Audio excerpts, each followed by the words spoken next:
Hello everyone, my name is Eric and I'm here with Nate and Zachary, and today we're going to be discussing stablecoins. So I want to start with a sort of hypothetical question of what is money? Yes, that dollar bill we all know and love. What is it? It wasn't the first form of money we had. Back in the day we used to trade beaver pelts, even traded things like dried corn. Perhaps the most well-known form of money is gold. But money has evolved. Money is no longer in the form of these assets. In fact, it's in the form of paper money that isn't backed by any asset. Fiat money, which is the kind of money we have now, is just government-issued IOUs. And the stability from this IOU comes from the stability of the issuing government.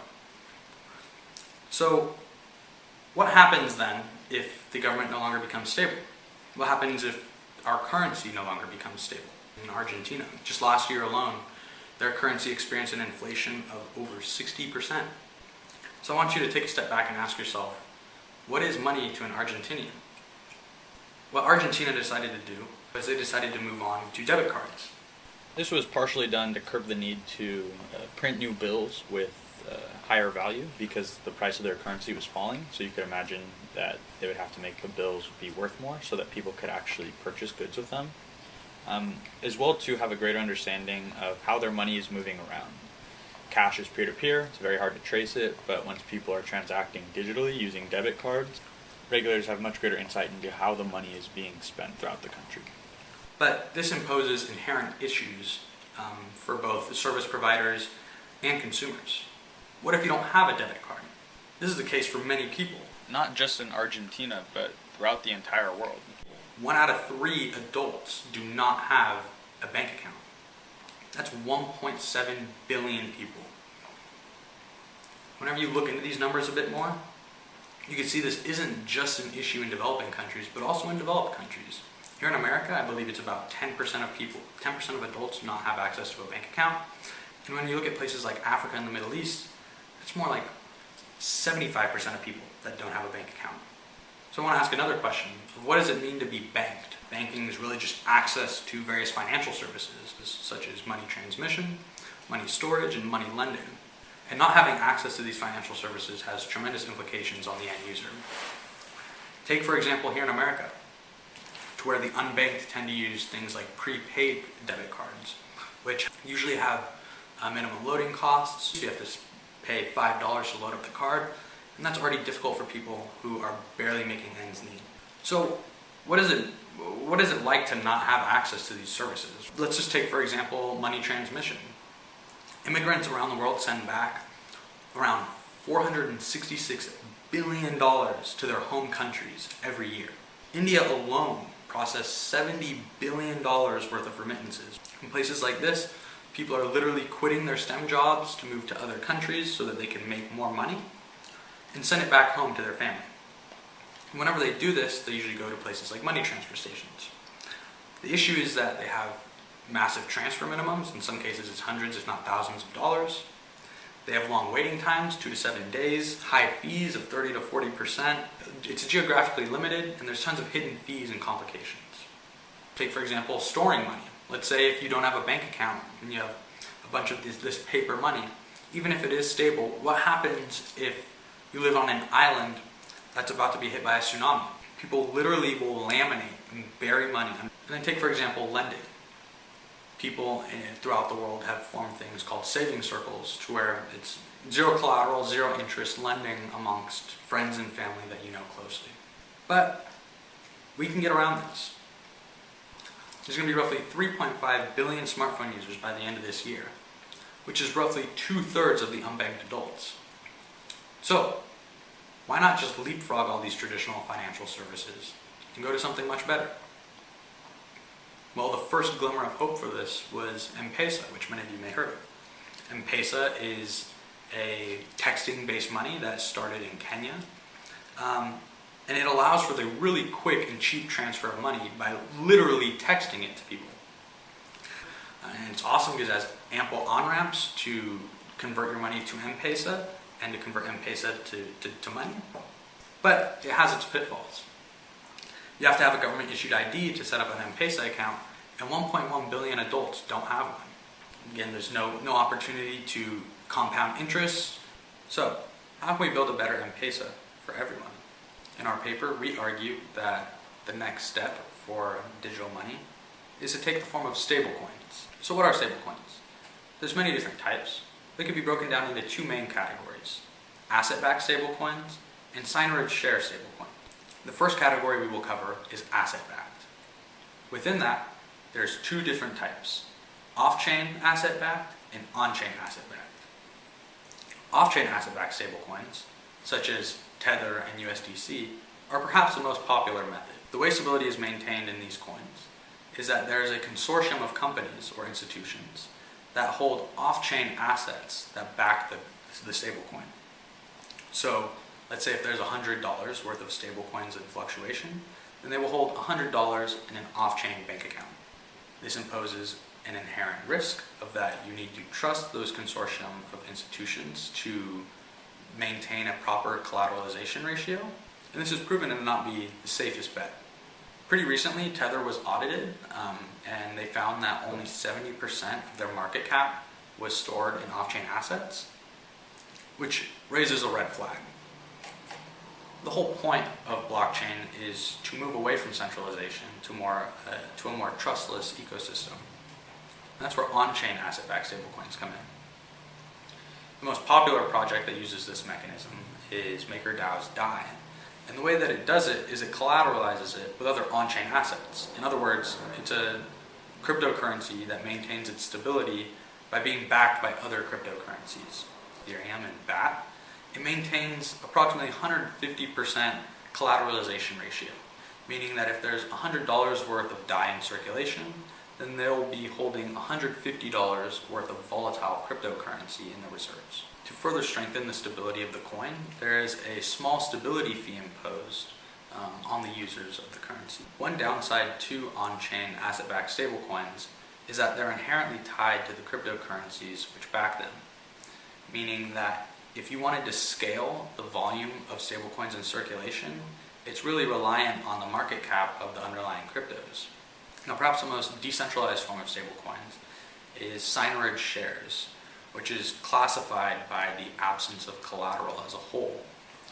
The way this works is there's an algorithm which automatically expands and contracts the coin supply in order to maintain stability around a peg. So if the price of a signage share stablecoin were to go above its peg, then they would mint new coins and sell them for signage shares. And if the price of the coin were to fall below its peg, then they would buy back stablecoins using signage shares, which are then burned, thus increasing and decreasing the coin supply respectively. Now, in order for this model to work, it relies on a pool of arbitrators to come in and buy the stablecoin whenever it is undervalued, and buy the signage shares whenever the coins are overvalued. This means that these type of stablecoins run the risk of losing their stability to newer, more advanced projects coming online and arbitrators moving on to that platform. One popular signage share stablecoin is Terra, and another really interesting model, which is actually more of a hybrid between signage share and on-chain asset-backed, is Celo. What's unique about Celo is that it uses both signage shares as well as on-chain assets to maintain the stability of their coin. Perhaps what is most intriguing about this project is that it's actually a mobile-first platform, meaning that developers can build native mobile dApps that are fully EVM compatible without much additional work, just a little bit of React Native. And what makes this so powerful is that if you look at the real use cases for stablecoins that we're talking about, bringing stable value to people in developing countries, many of these people don't have computers, but they do have smartphones, as discussed earlier. So by making a cryptocurrency that is natively mobile, the reach will be far greater, both for users as well as developers, meaning that we can actually deploy these products to people that need it most. Now Nate will walk you through DeFi and discuss a case study outlined in our paper. What is DeFi, or decentralized finance? DeFi, to keep it short, is a suite of smart contracts and decentralized applications, or dApps, which aim to bring traditional banking services to the blockchain. This can be as simple as lending and borrowing. This can involve decentralized exchanges. This can also involve synthetic blockchain assets and decentralized asset management. And so what are the virtues of DeFi? Firstly would be interest income. As we discussed earlier, mobile money users on M-Pesa are free to transfer their money for a relatively small fee. They cannot, however, earn interest on their deposits like someone with a bank account would. DeFi changes this and allows people to earn interest on their deposits. DeFi is also plug and play and open. The peer-to-peer nature of cryptocurrency means that it can simply be added on top of the existing financial system to the benefit of the end user. We have illustrated in our paper how an existing M-Pesa user can cash in and cash out with stablecoins without the need for a bank account at any point. DeFi is anti-fragile. If M-Pesa decided to stop serving the millions of customers in Kenya who use it tomorrow, those users would have no recourse. It's a private company. Users of DeFi are backed by one of the largest distributed computing platforms ever conceived of, and open source smart contract code with a network of thousands of nodes ensuring they get service, not just one central point of failure. So now that we've covered the basics of DeFi and stablecoins, we wanted to move into a case study, which is earning a stable real rate of return in Kenya. And so Kenya is a unique example because they have a high population of people who are unbanked, and this unbanked population already uses M-Pesa. And so Kenyans are already accustomed to managing their finances on a cell phone. Listed to the right, we have the various yields available in various deposit accounts, all the way down from 0.06% in an FDIC insured checking account up to 8.75% APR that they could earn in a DI savings account. Important to note here is that the interest rates are all variable and were taken at a snapshot in time, so these rates have changed, and we will discuss the dynamics of those changes later. And so in our example, a Kenyan earns 15,000 Kenyan shillings, which is roughly equal to 2% of their annual wage. They store this money in M-Pesa and after 1 year withdraw it.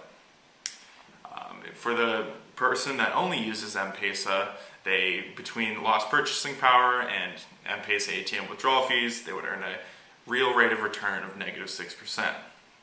Now, let's move this person's life over to the blockchain. They deposit the same 15,000 Kenyan shillings. This time, they go to a peer-to-peer exchange and exchange it for cryptocurrency. After swapping it between a few, they then swap it into DAI and put it in the Oasis smart contract, where they would earn 8.75% APY. They would also earn a positive peer-to-peer exchange fee on the way out, which would contribute towards the real rate of return of 1.57% for the person using DeFi. Also important to note in this case study is how would this have done during a global pandemic and economic shutdown like we are currently in the middle of. And so diving into specifically the market dynamics, the purchasing power of DAI relative to the Kenyan shilling rose dramatically starting on around March 4th. Demand for DAI exploded as the cryptocurrency markets, which are historically very volatile, saw a negative 50% drawdown in a single day. If the participants of the case study were vigilant, they could have actually sold their DAI back into Kenyan pesos for a round-trip gain of roughly 4%. In terms of annual percentage yield, participants would have fared far better than we had described in the paper because of the rise in the value of the underlying DAI as opposed to generation of interest income. This leads us into the second part, which is because DAI rose so dramatically, the DSR, the DAI savings rate, was cut from 8.75% to 0%. This is exactly what should have happened when the peg goes above its value of $1. And so on a March 11th, the stability fee was a mere 0.5% and the DSR was 0.